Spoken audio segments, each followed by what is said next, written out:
ডিমৌ সমষ্টি আমাৰ আৰু 9টা দিন আছে। ইতিমধ্যে আমি প্ৰায় মাজভাগ পালোহি। প্ৰচাৰ যথেষ্ট ভাল হৈছে। আমাৰ সঁহাৰি ভাল, বিশেষকৈ নতুন প্ৰজন্মৰ মহিলাসকলে যিসকলে চৰকাৰখনৰ পৰা যথেষ্ট সহায় যোৱা সময়খিনিত পালে আৰু যথেষ্ট চৰকাৰখনৰ কাম কাজেৰে সাধাৰণ পৰিয়ালক চুই গ'ল। সেইকাৰণে আমি দেখিলোঁ যে সাধাৰণ পৰিয়ালৰ সকলোখিনি আজি চৰকাৰখনক আশীৰ্বাদ দিবলৈ ওলাই আহিছে।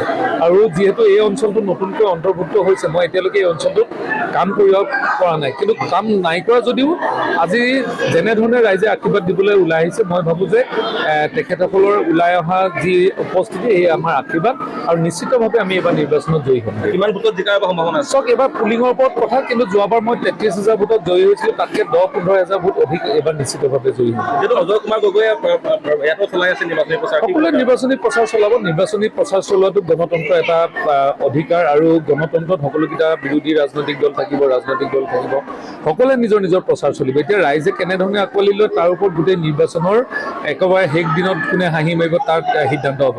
কিন্তু যোৱা সময়ছোৱাত চৰকাৰখনৰ কাম কাজৰ ওপৰত ৰাইজ যথেষ্টখিনি সন্তুষ্ট। আমি যেনেধৰণে দলটো কৰিলোঁ, দলৰ সংগঠনৰ ভেটি যথেষ্ট শক্তিশালী। সেইকাৰণে আমি ভাবিছোঁ যে চৰকাৰৰ কাম কাজ আৰু যোৱা সময়ছোৱাত মই যিখিনি কাম কৰিলোঁ দল, সকলোৱে মিলি নিশ্চিতভাৱে আমি এই নিৰ্বাচনত জয়ী হ'ম। যিহেতু আজি প্ৰতিকূল বতৰটো নেওচি ৰাইজসকল আজি যিহেতু সুৰক্ষিতভাৱে ওলাই আহিছে, তেনেক্ষেত্ৰত ৰাইজসকলক কি ক'ব? চাওক, এয়া আমাৰ চৰকাৰখনৰ প্ৰতি থকা মৰম আৰু আশীৰ্বাদ।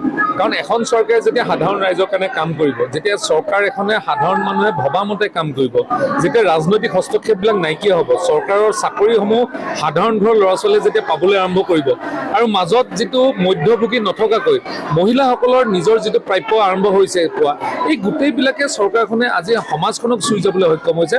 আৰু সেইকাৰণে আজি প্ৰতিকূল বতৰতো আজি এখেতসকল যে আহিছে, এইটো হ'ল চৰকাৰৰ প্ৰতি থকা মৰম আৰু আশীৰ্বাদ।